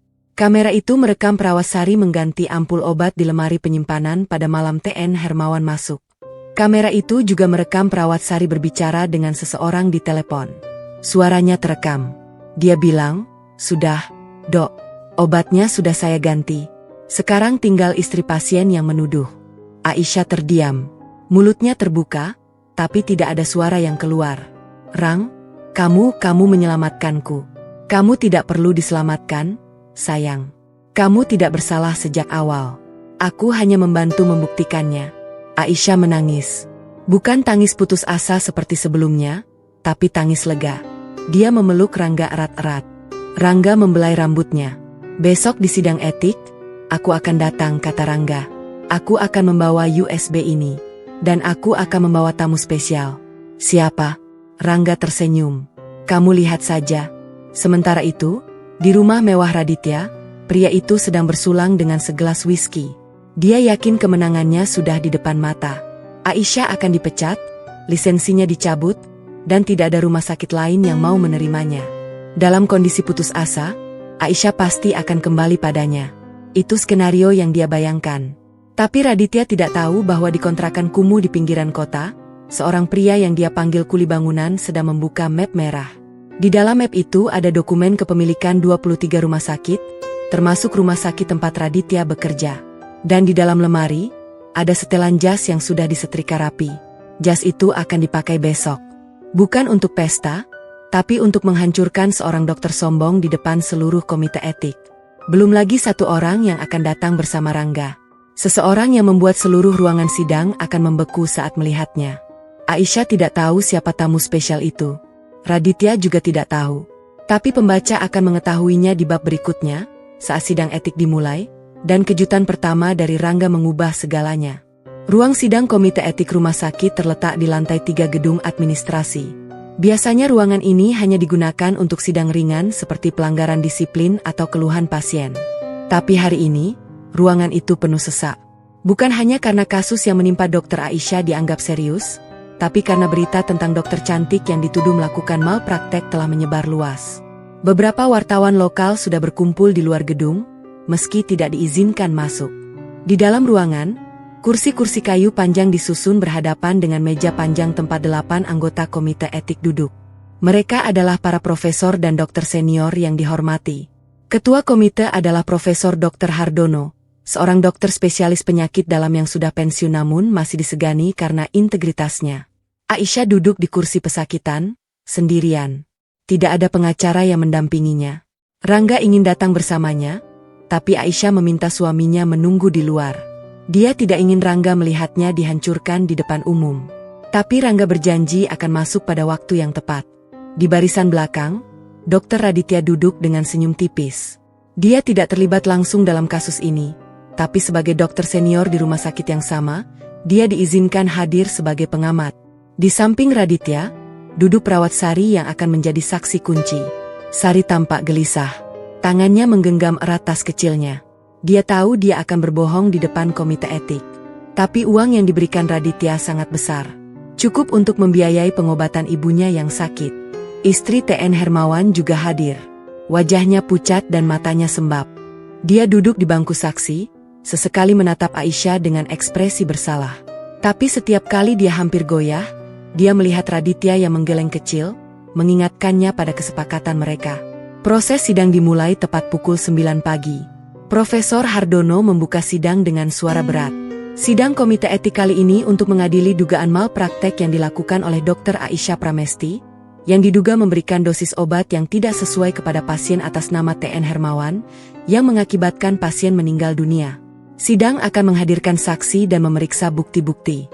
Dr. Aisyah, apakah Anda siap untuk membela diri? Aisyah berdiri. Suaranya bergetar, tapi dia berusaha tegas. Saya siap, Profesor. Dan saya tegaskan, saya tidak bersalah. Semua tindakan medis yang saya lakukan pada TN Hermawan sudah sesuai standar prosedur. Raditya menyeringai kecil. Dia tahu Aisyah tidak punya bukti. Saksi pertama dipanggil. Perawat Sari. Dia berjalan ke depan dengan langkah gugup. Setelah mengangkat sumpah, Profesor Hardono memintanya menjelaskan apa yang dia lihat pada malam kejadian. Sari menarik napas panjang. Saya melihat Dr. Aisyah mengambil ampul obat dari lemari penyimpanan. Tapi saya perhatikan, label di ampul itu berbeda dari biasanya. Saya curiga Dr. Aisyah mengambil obat yang salah. Tapi saya tidak berani menegur karena beliau dokter senior. Aisyah menyela, itu tidak benar. Saya tidak pernah mengambil ampul apapun malam itu. Saya hanya memeriksa pasien dan menulis resep. Perawat yang bertanggung jawab mengambil obat dari lemari. Sari terus berbohong dengan lancar. Dokter Aisyah yang mengambil sendiri, Profesor, saya melihat dengan mata kepala saya sendiri. Profesor Hardono memeriksa catatan medis palsu yang diajukan oleh istri TN Hermawan. Catatan itu menunjukkan bahwa dosis obat yang ditulis Aisyah 2 kali lipat dari dosis standar. Profesor Hardono menggeleng. Ini bukti yang cukup kuat, Dokter Aisyah. Tulis tangan Anda. Aisyah melihat catatan itu. Tulisannya memang mirip dengan tulisannya. Raditya pasti telah menyuruh seseorang memalsukan tanda tangannya. Itu bukan tulisan saya, Profesor, tanda tangan saya dipalsukan. Raditya berdiri dari kursinya. Profesor, izinkan saya berbicara. Dokter Aisyah sedang dalam tekanan berat karena masalah rumah tangganya. Orang tuanya sendiri sudah mengaku di media bahwa Dokter Aisyah tidak waras. Mungkin itu sebabnya dia tidak ingat apa yang dia lakukan malam itu. Atau mungkin, dia sengaja menutup-nutupi kesalahannya. Suasana ruangan mencekam. Beberapa anggota komite mulai berbisik-bisik. Aisyah mengepalkan tangannya di bawah meja. Dia ingin berteriak, tapi dia tahu itu tidak akan membantu. Profesor Hardono mengetuk meja. Baik. Saksi berikutnya, istri almarhum T.N. Hermawan. Perempuan parubaya itu berdiri dengan gemetar. Dia berjalan ke depan, mengangkat sumpah, lalu duduk. Air matanya sudah menetes sebelum dia berbicara. Dokter Aisyah, dokter yang baik. Profesor, selama suami saya dirawat, beliau sangat perhatian.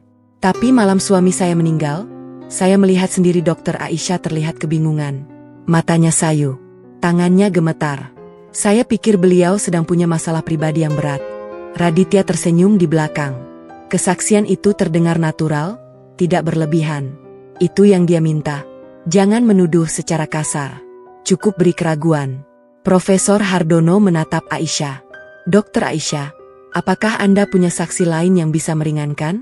Atau bukti lain selain bantahan Anda? Aisyah terdiam. Dia hanya punya Rangga. Tapi apa yang bisa dilakukan seorang kuli bangunan di ruang sidang megah ini? Tepat saat Aisyah hampir putus asa, pintu ruang sidang terbuka. Semua orang menoleh. Rangga masuk dengan setelan jas hitam. Bukan jas sembarangan. Jas itu terbuat dari bahan wol Italia, dipadukan dengan kemeja putih dan dasi sutra berwarna abu-abu. Sepatu pantofelnya mengkilap. Rambutnya disisir rapi. Tidak ada satupun debu semen di tubuhnya. Raditya terperangah. Dia hampir tidak mengenali pria yang dulu dia lihat babak belur di pinggir jalan proyek. Tapi yang lebih mengejutkan bukanlah penampilan Rangga, tapi orang yang berdiri di sampingnya. Seorang pria tua berjas rapi dengan rambut putih, membawa tas kerja kulit coklat. Wajahnya familiar bagi semua orang di ruangan itu, termasuk Profesor Hardono. Profesor Hardono berdiri dari kursinya. Matanya membelalak. Pak Didi, Bapak Didi Suratman. Pria tua itu mengangguk. Saya Didi Suratman, kuasa hukum dari Yayasan Kesehatan Dharma Lestari. Dan saya mewakili klien saya, Tuan Rangga Aditama. Ruangan mendadak senyap. Yayasan Kesehatan Dharma Lestari? Profesor Hardono mengulang dengan suara tidak percaya. Yayasan yang memiliki 23 rumah sakit di Asia Tenggara. Benar, Profesor. Dan rumah sakit ini adalah salah satunya. Raditya pucat pasi. Dia tahu nama Didi Suratman. Pengacara legendaris yang biaya jasanya per jam bisa mencapai puluhan juta. Tidak ada orang biasa yang mampu mempekerjakan Didi Suratman. Rangga berjalan ke depan dengan tenang. Dia berdiri di samping Aisyah, lalu menatap komite etik.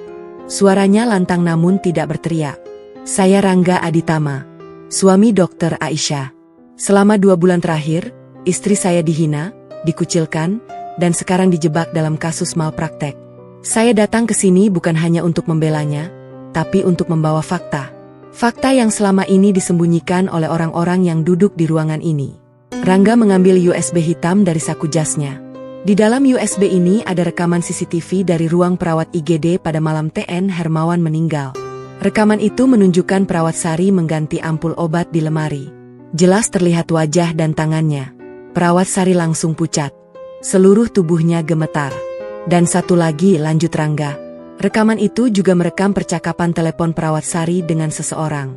Suara di seberang telepon adalah suara Dokter Raditya. Percakapan itu berisi instruksi untuk mengganti obat dan menyalahkan Dokter Aisyah. Raditya berdiri. Itu fitnah. Suara di telepon bisa saja tiruan. Didi Suratman, pengacara tua itu, membuka tas kerjanya dan mengeluarkan dokumen setebal 100 halaman. Kami sudah meminta laboratorium forensik menganalisis suara di rekaman itu. Hasilnya, kemiripan suara dengan Dokter Raditya mencapai 99,8%. Tidak ada keraguan ilmiah. Dan satu lagi, tambah Didi Suratman.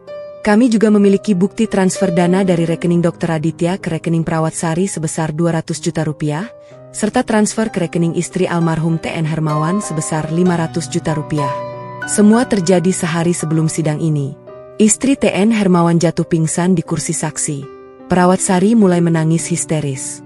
Saya dipaksa, Profesor. Dr. Raditya yang menyuruh saya. Saya hanya butuh uang untuk ibu saya yang sakit. Raditya mencoba lari menuju pintu, tapi dua satpam yang sudah disiapkan Rangga dari awal langsung menghadang. Raditya berteriak, "Kalian tidak berhak menahan saya. Saya dokter. Saya punya hak." Profesor Hardono mengetuk meja keras-keras. "Sidang ditunda. Polisi akan kami panggil. Dokter Raditya, Anda akan kami rekomendasikan untuk dicabut izin praktiknya." Raditya jatuh berlutut di lantai. Wajahnya pucat seperti mayat. Semua rencananya hancur dalam sekejap. Dan yang menghancurkannya bukan seorang pengacara hebat, bukan seorang profesor ternama, tapi seorang pria yang dia ejek sebagai kuli bangunan. Aisyah menangis di kursinya. Bukan sedih, tapi lega. Rangga berlutut di sampingnya, meraih tangannya, dan berbisik, "Ini baru permulaan, sayang. Besok mereka akan tahu siapa aku sebenarnya." Aisyah menatap suaminya. Pria yang selama ini dia kenal hanya sebagai kuli bangunan, tiba-tiba berubah menjadi seseorang yang membuat seluruh ruangan bergeming. "Siapa kamu sebenarnya, Rang?" bisik Aisyah. Rangga tersenyum. "Nanti malam saya ceritakan semuanya. Tapi untuk sekarang, kamu bebas. Kamu tidak bersalah. Dan dunia akan tahu itu." Di luar ruangan, wartawan mulai berdesakan mendengar keributan di dalam. Berita tentang Dr. Aditya yang ditangkap polisi di tengah sidang etik akan menjadi headline malam ini. Tapi itu belum seberapa. Karena besok, di pesta gala yayasan, Rangga akan mengungkapkan jati dirinya yang sesungguhnya di depan seluruh elit medis dan keluarga Aisyah. Dan malu yang tak terhapuskan akan menimpa semua orang yang pernah menghina istrinya. Malam itu, undangan pesta gala tahunan Yayasan Kesehatan Dharma Lestari tiba di rumah kontrakan Aisyah. Amplop berwarna emas dengan lilin merah di segelnya terasa sangat asing di atas meja kayu yang terkelupas. Aisyah membuka undangan itu dengan hati-hati. Di dalamnya tertulis namanya dan nama Rangga sebagai tamu kehormatan. Aisyah menatap suaminya yang sedang menggoreng telur di dapur. "Rang, kita diundang ke pesta gala yayasan." Undangannya pakai amplop emas. "Ini undangan untuk tamu VIP. Siapa yang mengundang kita?" Rangga tidak menoleh. "Balik telur. Aku yang minta mereka mengundang kita, sayang." Kamu kenal dengan pengurus yayasan?" Rangga mematikan kompor. Dia mengambil piring, meletakkan telur goreng di atas nasi putih, lalu membawanya ke meja. Dia duduk di hadapan Aisyah, menatap matanya, dan berkata, "Makan dulu. Nanti malam kamu akan tahu semuanya. Aku janji." Malam pesta tiba. Aisyah berdiri di depan cermin retak di kamar kontrakannya, memakai gaun sutra biru tua satu-satunya yang masih layak dipakai ke acara formal. Gaun itu pemberian Vera 5 tahun lalu, saat Vera masih menganggap Aisyah sebagai adik kebanggaan. Kini gaun yang sama akan dipakai Aisyah untuk menghadapi keluarganya. Rangga keluar dari kamar dengan setelan jas hitam yang sama saat sidang etik. Tapi kali ada tambahan. Sebuah pin berbentuk lambang yayasan menempel di dada kirinya. Pin emas dengan ukiran padi dan bintang. Aisyah belum pernah melihat pin itu sebelumnya. "Rang, pin itu? Nanti, sayang. Ayo berangkat." Mobil sedan hitam sudah menunggu di depan gang. Aisyah terkejut. Dia tidak pernah melihat mobil semewah itu di lingkungan kontrakannya. Sopir berseragam membuka pintu untuk mereka. "Kamu sewa mobil ini, Rang?" Rangga tidak menjawab. Dia hanya membantu Aisyah naik ke dalam mobil, lalu duduk di sampingnya. Pesta gala berlangsung di ballroom Hotel Bintang 5. Lampu kristal menggantung di langit-langit tinggi. Meja-meja ditutupi taplak sutra putih. Para tamu wanita mengenakan perhiasan berlian, sementara pria-pria berpakaian jas buatan perancang ternama. Di atas panggung, orkes bermain musik klasik yang lembut. Aisyah merasa seperti ikan lele yang masuk ke kolam koi. Setiap mata di ruangan itu menatapnya. Bukan karena dia cantik, tapi karena semua orang tahu berita tentang dokter yang menikahi kuli bangunan. Beberapa tamu berbisik-bisik sambil menunjuk arahnya. "Itu dia, dokternya yang katanya gila. Suaminya masih kelihatan kuliah, meskipun pakai jas. Kasihan, mungkin mereka dapat undangan karena salah kirim." Di sudut ruangan, Aisyah melihat keluarganya. Irwan dan Rina berdiri di dekat meja utama, berpakaian mewah, tersenyum pada tamu lain seolah tidak ada yang terjadi. Vera berada di samping suaminya, Andre, dengan gaun merah menyala. Wajah Vera berubah begitu melihat Aisyah masuk. "Siapa yang mengundang mereka?" bisik Vera pada suaminya. Andre mengangkat bahu. "Mungkin dapat undangan sisa. Raditya seharusnya tidak ada di sana. Tapi dia nekat datang." Setelah dibebaskan sementara dari tahanan polisi karena menggunakan jaminan keluarga, dia ingin melihat Aisyah dipermalukan secara publik. Dia berdiri di dekat bar, memegang gelas champagne, dan menunggu saat yang tepat. Aisyah dan Rangga duduk di meja yang jauh dari panggung. Aisyah gelisah, tangannya dingin. Rangga menggenggam tangan istrinya di bawah meja. "Tenang, sayang. Sebentar lagi semuanya selesai." Acara dimulai dengan sambutan ketua panitia. Lalu dilanjutkan dengan penampilan paduan suara. Aisyah hampir tidak mendengar apa-apa. Pikirannya kacau. Dia ingin pulang. Tiba-tiba, lampu ruangan meredup. Sorot lampu sorot bergerak ke arah panggung. Seorang pembawa acara naik ke atas mikrofon. Wajahnya serius. "Hadirin yang terhormat, sebelum acara penggalangan dana dimulai, kami memiliki kejutan spesial malam ini. Saya persilakan Bapak Didi Suratman, kuasa hukum Yayasan Kesehatan Dharma Lestari, untuk menyampaikan pengumuman penting."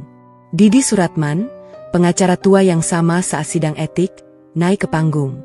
Dia membawa map merah yang sangat familiar bagi Rangga.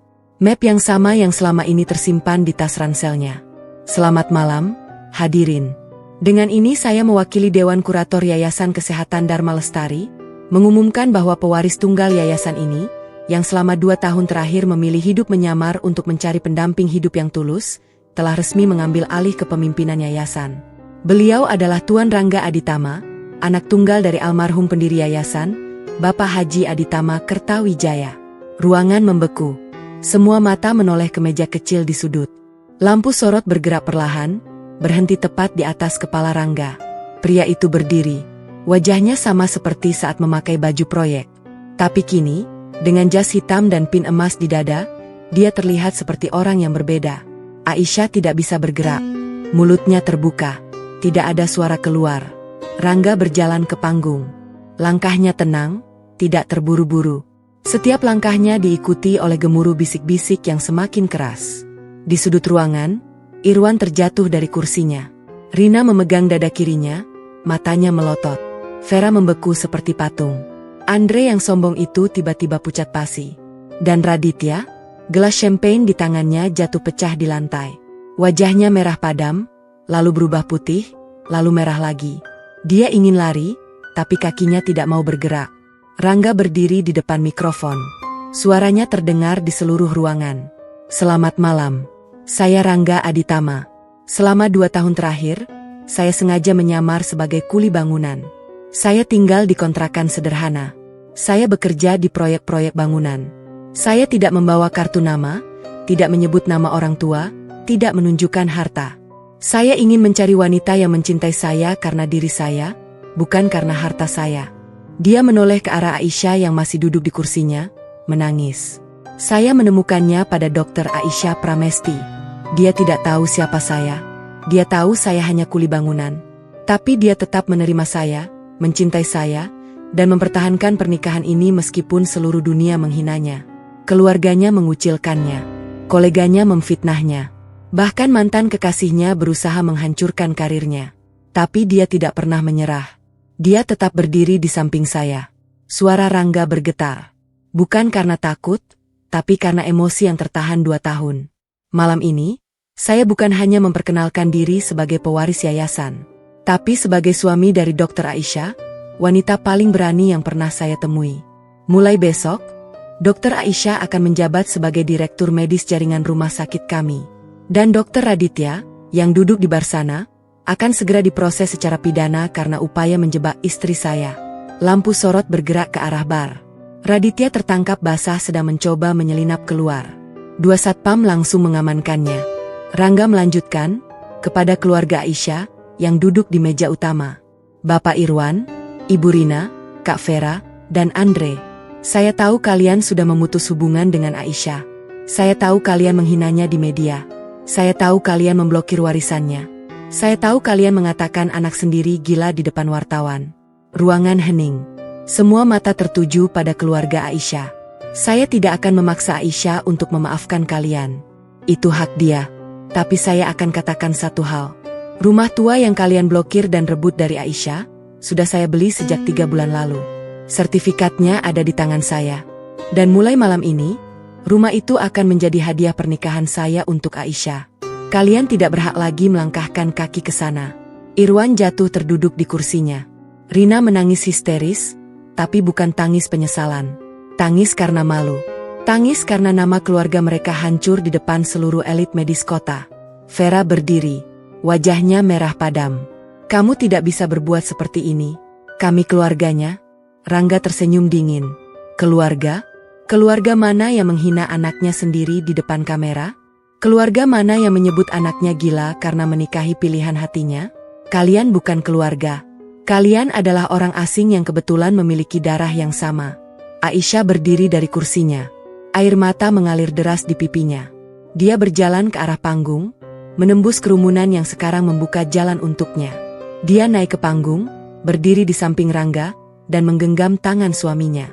Bapak, Ibu, Kak Vera, kata Aisyah dengan suara yang bergetar tapi tegas. Saya maafkan kalian, bukan karena kalian pantas dimaafkan, tapi karena saya tidak mau membawa dendam dalam pernikahan saya. Tapi saya tidak akan kembali menjadi anak dan adik yang dulu. Karena kalian sudah membunuh Aisyah yang dulu di hadapan wartawan. Mulai sekarang, saya adalah istri Rangga Aditama. Dan hanya itu, ruangan bertepuk tangan. Bukan tepuk tangan yang meriah, tapi tepuk tangan yang penuh rasa hormat. Para dokter dan pejabat yang dulu mengucilkan Aisyah, kini menunduk malu. Beberapa dari mereka mencoba mendekat untuk bersalaman, tapi Aisyah menggeleng. Tidak usah, Dok. Saya tidak dendam. Tapi saya juga tidak akan melupakan. Di sudut ruangan, Raditya digelandang keluar oleh polisi. Wajahnya hancur. Karirnya berakhir. Nama keluarganya yang sombong akan tercoreng selamanya. Vera dan Andre pergi meninggalkan ballroom dengan wajah tertunduk. Orang tua Aisyah masih duduk di kursi mereka, tidak bisa bergerak. Mereka baru menyadari bahwa menantu yang mereka hina adalah salah satu orang terkaya di negara ini. Dan anak yang mereka buang, kini berada di atas mereka. Aisyah dan Rangga turun dari panggung. Tangan mereka tetap tergenggam. Di luar hotel, mobil sedan hitam yang tadi menjemput mereka sudah menunggu. Tapi Aisyah berhenti di depan pintu. Rang, aku tidak marah karena kamu menyembunyikan siapa dirimu. Kamu tidak marah. Aku hanya marah karena kamu membiarkan mereka memukulimu. Kamu seharusnya lawan. Rangga tertawa kecil. Kalau aku lawan, aku tidak akan tahu siapa yang benar-benar mencintaiku. Dan aku sudah menemukan jawabannya. Mereka berpelukan di bawah lampu hotel yang terang. Di dalam ballroom, pesta gala tetap berlangsung. Tapi suasana sudah berubah. Tidak ada lagi yang berani menyebut kata kuli bangunan. Tidak ada lagi yang berani menghina Dokter Aisyah. Karena malam itu, seluruh kota tahu. Kuli bangunan itu bukan orang sembarangan. Dia adalah pewaris kerajaan medis terbesar di Asia Tenggara. Dan semua penghina kini tidak bisa berkutik. Malu, hancur, terinjak oleh kebenaran yang datang terlambat bagi mereka. Pagi setelah pesta gala, dunia tidak pernah sama bagi Aisyah dan Rangga. Berita tentang identitas asli Rangga menyebar seperti api di padang rumput kering. Portal berita daring berganti judul dalam hitungan jam. Dari yang sebelumnya menulis, dokter cantik gila pilih kuli bangunan, berubah menjadi pewaris yayasan kesehatan terbesar menyamar demi cinta sejati, dan keluarga dokter yang membuang anak kini menyesal di atas nama harta. Tidak ada media yang meminta maaf. Tapi Aisyah tidak peduli. Dia terlalu lelah untuk marah pada wartawan. Yang dia pedulikan hanyalah memulihkan namanya sebagai dokter, dan memastikan bahwa para penghina menerima konsekuensi dari perbuatan mereka. Konsekuensi itu dimulai sejak pukul 8 pagi, ketika telepon Dr. Herman, direktur rumah sakit, berdering di ponsel Rangga. Bukan telepon biasa. Panggilan video. Rangga menerimanya dengan santai, masih mengenakan kaos oblong lusuh kesukaannya. Dr. Herman di layar terlihat rapi dengan jas putih, tapi wajahnya basah oleh keringat dingin. Selamat pagi, Tuan Rangga. Saya ingin menyampaikan permohonan maaf yang sebesar-besarnya. Saya tidak tahu bahwa Bapak adalah pewaris yayasan yang memiliki rumah sakit ini. Rangga memotong dingin. Iya, Tuan. Saya mohon maaf. Saya hanya menjalankan tugas. Tugas apa? Memindahkan istri saya ke shift malam IGD karena suaminya kuli bangunan? Tugas apa, Dr. Herman? Dr. Herman terdiam. Wajahnya memucat. Mulai hari ini, Anda tidak lagi menjabat sebagai direktur, kata Rangga datar. Saya sudah menunjuk Dr. Aisyah sebagai direktur medis yang baru. Saya ingin rumah sakit ini dipimpin oleh seseorang yang berintegritas, bukan oleh penjilat status sosial. Dr. Herman tidak berani membantah. Dia hanya mengangguk lesu. Baik, Tuan. Saya terima keputusan ini. Telepon ditutup. Rangga menatap Aisyah yang sedang menyeduh kopi di dapur. Selamat, Direktur. Mulai besok, kamu pimpin rumah sakit ini. Aisyah meletakkan cangkir kopi di atas meja. Wajahnya tidak terlihat bahagia. Rang, aku tidak ingin menjadi direktur hanya karena aku istrimu. Kamu menjadi direktur karena kamu dokter yang kompeten. Aku hanya membuka pintunya. Kamu yang harus berjalan melewatinya. Aisyah terdiam. Lalu dia tersenyum kecil. Baik. Tapi kamu harus janji, jangan pernah memecat orang karena dendam pribadi. Janji. Tapi kalau mereka melanggar etik profesi, itu urusan lain. Di ruang perawat rumah sakit, suasana berbeda. Perawat Sari tidak masuk kerja. Dia masih dalam tahanan polisi setelah kasus pemalsuan rekam medis dan sumpah palsu terbukti. Divonis 2 tahun penjara. Keluarganya datang menangis-tangis ke rumah sakit, meminta belas kasihan pada Aisyah. Tapi Aisyah tegas. Saya tidak bisa memaafkan atas nama hukum. Biarkan proses berjalan. Saya akan mendoakan Sari dari jauh. Para kolega yang dulu mengucilkan Aisyah kini antre ingin bersalaman. Ada yang membawa kue, ada yang membawa buket bunga, ada yang bahkan membawa coklat mahal. Mereka berkata dengan wajah memelas, kami hanya ikut-ikutan, Dok. Kami tidak bermaksud menghina. Kami mohon maaf. Aisyah menatap mereka satu persatu. Dia ingat betul wajah mereka saat dulu pura-pura sibuk dengan ponsel saat dia lewat. Dia ingat betul bisik-bisik di kantin. Dia ingat betul mereka pindah meja saat dia duduk. Maaf diterima, kata Aisyah dengan suara datar. Tapi saya tidak akan melupakan. Itu bukan karena saya pendendam. Tapi karena saya harus ingat, siapa yang benar-benar teman saat saya tidak punya apa-apa. Beberapa kolega menunduk malu. Ada yang menangis. Tapi Aisyah tidak menghibur mereka. Dia berbalik dan masuk ke ruang direktur yang baru. Sementara itu, di pengadilan, Dr. Raditya menjalani sidang perdana. Ruangan penuh dengan wartawan. Raditya tampak kurus dan kusam. Tidak ada lagi setelan rapi atau senyum sombong yang biasa dia kenakan. Jasnya kusut. Matanya sayu. Keluarganya yang kaya raya hadir dengan pengacara bayaran mahal. Tapi tidak ada yang bisa menyelamatkan Raditya dari rekaman CCTV dan bukti transfer dana yang sudah diserahkan Rangga ke jaksa. Hakim membacakan tuntutan.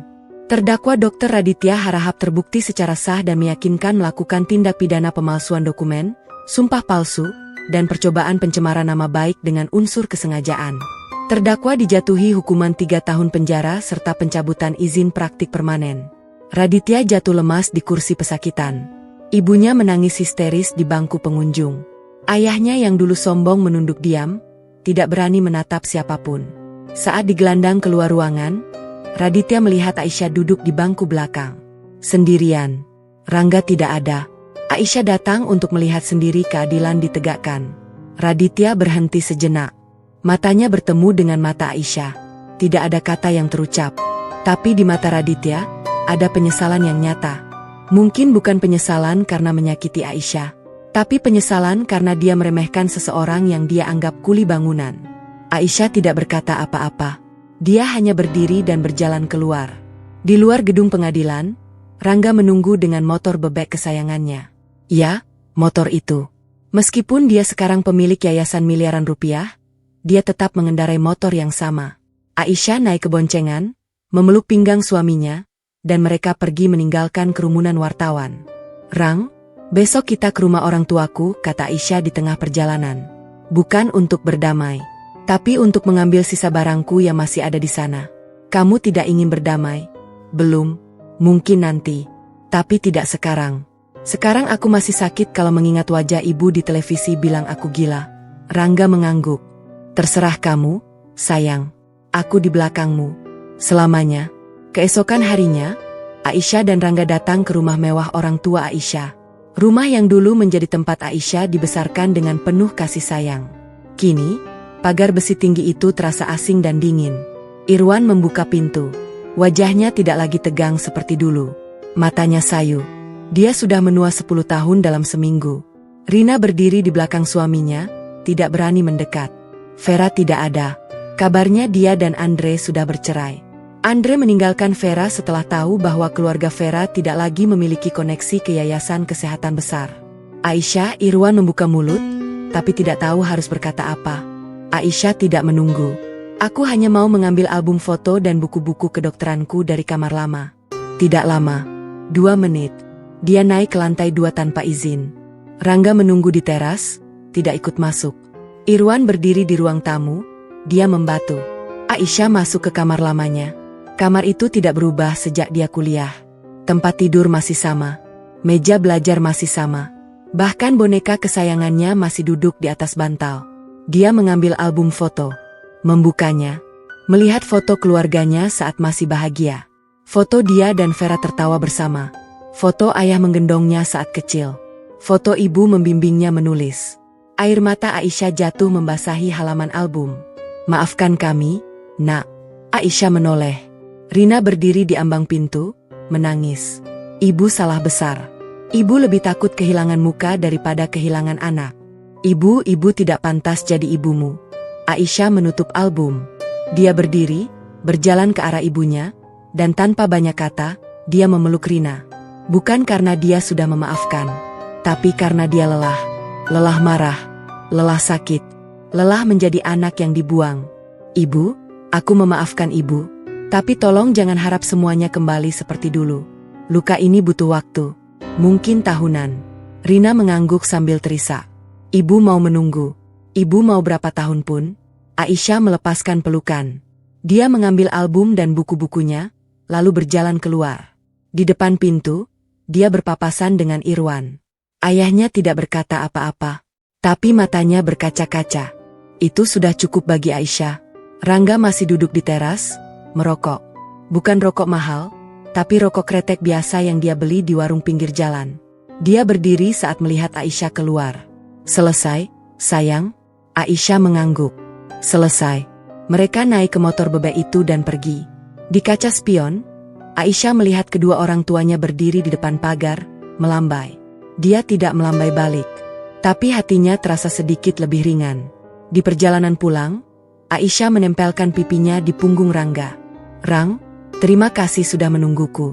Selama ini, selama aku jatuh, selama aku marah, selama aku bingung. Rangga tidak menjawab. Tapi tangannya turun sejenak dari setang motor, menggenggam tangan Aisyah yang melingkar di perutnya. Itu sudah cukup. Mereka terus melaju meninggalkan masa lalu yang kelam. Di depan mereka, ada masa depan sebagai direktur medis dan pewaris yayasan. Tapi lebih dari itu, ada masa depan sebagai suami istri yang telah melewati badai terburuk dalam pernikahan mereka. Dan badai itu tidak akan pernah datang lagi. Karena tidak ada yang berani menghina mereka. Tidak ada satupun. 1 tahun berlalu sejak malam pesta gala yang mengubah segalanya. Rumah sakit Harapan Bunda kini memiliki suasana yang berbeda. Dinding ruang ganti staf tidak lagi dipenuhi bisik-bisik jahat. Kantin tidak lagi menjadi medan pengucilan. Bahkan pasien-pasien VIP yang dulu menolak ditangani Aisyah, kini rela mengantre berbulan-bulan hanya untuk mendapatkan jadwal konsultasi dengan dirinya. Aisyah telah resmi menjabat sebagai direktur medis. Kantornya berada di lantai 3, ruangan yang dulu milik Dr. Herman yang kini sudah tidak pernah terdengar kabarnya. Kabarnya dia pindah ke kota lain dan membuka praktik kecil di pinggiran. Tidak ada yang peduli. Di ruang direktur itu, Aisyah tidak mengubah banyak hal. Meja kayu mahoni tetap di tempatnya. Kursi empuk tetap sama. Yang dia tambahkan hanyalah 1 bingkai foto di meja kerjanya. Foto pernikahannya dengan Rangga. Foto sederhana, tanpa riasan tebal, tanpa gaun pengantin mewah. Hanya Aisyah dengan kebaya putih dan Rangga dengan kemeja lengan panjang, berdiri di depan penghulu. Itu adalah foto yang paling berharga baginya. Sementara itu, Rangga tetap tinggal di rumah kontrakan lama. Ya, meskipun dia sekarang pemilik yayasan dengan aset triliunan rupiah, dia tidak pindah ke rumah mewah. Dia hanya merenovasi atap yang bocor dan mengecat dinding yang kusam. Dia membeli kulkas baru karena kulkas lama sudah tidak dingin. Tapi itu saja, tidak ada kamar mandi marmer, tidak ada kolam renang, tidak ada mobil mewah di garasi. Banyak orang bertanya, kenapa tidak pindah ke rumah besar, Pak? Rangga menjawab dengan senyum khasnya. Rumah ini tempat istri saya bertahan saat dunia menghinanya. Rumah ini saksi cinta kami. Saya tidak akan meninggalkannya. Aisyah tidak keberatan. Dia justru senang. Karena di rumah kontrakan itulah dia belajar arti kesetiaan sejati. Bukan kesetiaan pada harta, tapi kesetiaan pada janji. Salah satu program besar yang diinisiasi Aisyah sebagai direktur medis adalah beasiswa untuk anak-anak pekerja bangunan. Program itu dinamakan Rangga Muda, diambil dari nama suaminya. Setiap tahun, yayasan memberikan beasiswa penuh kepada 20 anak kuli bangunan yang ingin kuliah kedokteran. Rangga tidak tahu program ini sampai berita televisi menayangkan wawancara dengan penerima beasiswa pertama. Seorang anak laki-laki usia 19 tahun, anak dari tukang las proyek, yang diterima di Fakultas Kedokteran Universitas Negeri. Anak itu menangis di depan kamera. Saya ingin jadi dokter seperti Dokter Aisyah. Beliau tidak pernah malu pada ayah saya yang hanya tukang las. Beliau pernah bilang, pekerja bangunan adalah pahlawan tanpa tanda jasa. Dan kata beliau, pahlawan layak punya anak dokter. Rangga menonton berita itu di ruang tamu kontrakannya. Air matanya jatuh. Untuk pertama kalinya sejak ibunya meninggal, Rangga menangis. Bukan sedih, tapi bangga. Aisyah yang baru pulang dari rumah sakit melihat suaminya menangis. Dia duduk di samping Rangga, menyandarkan kepala di bahu suaminya. Kenapa menangis, Rang? Tanya Aisyah lembut. Aku bangga padamu, sayang. Kamu tidak hanya menjadi direktur. Kamu menjadi harapan bagi orang-orang kecil. Karena aku dulu juga orang kecil, Rang. Saat semua orang meninggalkanku, hanya kamu yang tinggal. Mereka berpelukan di sofa usang itu, di bawah lampu bolam 5 watt yang sama sejak pertama kali mereka tinggal di rumah itu. Tidak ada musik latar, tidak ada lilin aromaterapi, hanya suara jangkrik dari luar dan detak jantung masing-masing. Di sisi lain kota, Vera menjalani hidup yang sangat berbeda. Setelah bercerai dengan Andre, dia tinggal di apartemen kecil hasil keringatnya sendiri. Dia bekerja sebagai pengacara lepasan, menangani kasus-kasus kecil yang tidak pernah dia bayangkan sebelumnya. Dulu dia hanya menangani klien korporasi besar. Kini dia membantu warga miskin mengurus sengketa tanah. Vera tidak pernah datang lagi ke rumah kontrakan Aisyah. Tapi setiap bulan, dia mentransfer sejumlah uang ke rekening yayasan atas nama Aisyah. Tidak besar, hanya 1 juta rupiah. Tapi Aisyah tahu itu adalah bentuk permintaan maaf yang tidak bisa diucapkan oleh kakaknya. Aisyah tidak pernah membalas transfer itu. Tapi dia juga tidak mengembalikannya.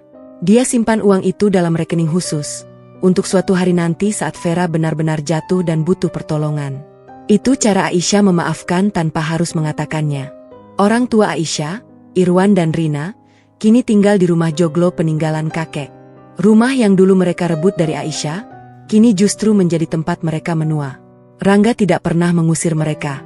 Dia justru merenovasi rumah itu agar layak huni bagi lansia. Tapi dia tidak pernah menginap di sana. Cukup dia tahu bahwa mertuanya tinggal di rumah yang dulu sangat berarti bagi Aisyah. Rina sering datang ke rumah sakit membawa makanan buatan sendiri. Dia tidak lagi berbicara banyak. Dia hanya meletakkan rantang di meja Aisyah, lalu pergi. Kadang-kadang, dia menulis pesan kecil di kertas nasi. Ibu masak sup kesukaanmu, atau jangan lupa makan, nak. Aisyah membaca pesan-pesan itu, lalu menyimpannya di laci meja. Tidak ada balasan, tapi tidak ada penolakan. Proses memaafkan berjalan perlahan, setetes demi setetes, seperti air yang menembus batu. Di penjara, Dr. Raditya menjalani hari-harinya dengan tenang. Dia tidak lagi sombong. Dia menjadi petugas kebersihan di blok selnya. Dia menyapu lantai, membersihkan toilet, dan melipat selimut untuk narapidana lain. Para sipir mengatakan bahwa Raditya adalah tahanan paling rajin. Suatu hari, Aisyah datang menjenguk. Bukan untuk memaafkan, tapi untuk memberi kabar. Anak buah Anda, Jamil, sudah ditangkap kemarin. Dia dihukum karena penganiayaan. Saya hanya ingin Anda tahu. Raditya menunduk. Maafkan saya, Aisyah. Maafkan saya karena tidak bisa menerima kenyataan bahwa Anda memilih pria lain. Saya tidak datang untuk mendengar maaf Anda. Saya datang karena sebagai seorang dokter, Saya wajib memastikan kesehatan mental mantan kolega saya. Anda sehat, Dokter Raditya? Itu cukup. Aisyah berdiri dan pergi.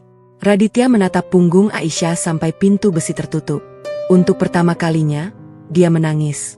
Bukan karena hukuman, tapi karena menyadari bahwa Aisyah tidak pernah membencinya. Yang dibenci Raditya adalah dirinya sendiri, dan dia baru menyadarinya sekarang. Di akhir tahun, Aisyah dan Rangga mengadakan syukuran kecil di rumah kontrakan mereka.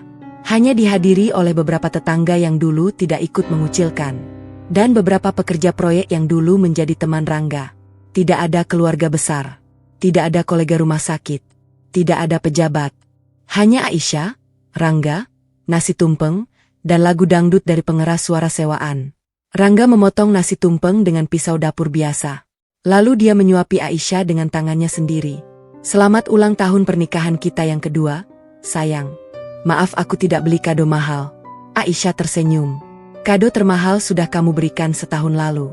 Kamu memberi aku keberanian untuk bertahan. Mereka tertawa bersama. Tetangga-tetangga ikut tertawa. Pekerja proyek bernyanyi dengan suara parau. Di tengah keramaian itu, Aisyah menarik Rangga ke halaman belakang. Di bawah pohon mangga yang tumbuh liar, mereka berdiri berdua. Rang, aku ingin bertanya satu hal. Tanya saja. Kenapa kamu memilih menyamar sebagai kuli bangunan, bukan profesi lain? Kenapa tidak sopir, atau penjaga toko, atau tukang ojek? Rangga tersenyum. Dia menatap pohon mangga di depannya, lalu menjawab, karena kuli bangunan adalah profesi yang paling direndahkan oleh masyarakat. Jika ada seorang wanita yang mau mencintai kuli bangunan, maka dia pasti tidak peduli pada status, harta, atau penampilan. Dia hanya peduli pada hati. Aisyah menangis. Dia memeluk Rangga erat-erat. Dan aku menemukanmu, Aisyah. Aku menemukanmu di antara ribuan orang yang hanya melihat jas putihku sebagai dokter. Kamu melihatku sebagai manusia. Malam itu, mereka tidur di kasur tipis yang sama. Atap rumah sudah tidak bocor lagi. Lampu bolam 5 watt masih menyala redup. Aisyah memeluk Rangga dari belakang. Apa yang tersisa dari derita kita, Rang? Rangga tidak menjawab dengan kata-kata. Dia hanya meraih tangan Aisyah, meletakkannya di dadanya, lalu berbisik, yang tersisa bukan derita, sayang. Yang tersisa adalah kemenangan. Kemenangan karena kita tidak menyerah. Di luar jendela, bulan purnama bersinar terang. Ayam jago tetangga mulai berkokok meski masih tengah malam. Aisyah tersenyum. Rangga memejamkan mata. Mereka bukan lagi dokter dan kuli bangunan. Mereka bukan lagi korban penghinaan dan pelaku balas dendam. Mereka hanyalah dua manusia yang saling memilih. Di saat dunia berkata jangan. Di saat keluarga berkata tidak. Di saat semua orang berkata, lebih baik mati daripada menikahi kuli bangunan. Tapi mereka tetap memilih. Dan itu sudah cukup.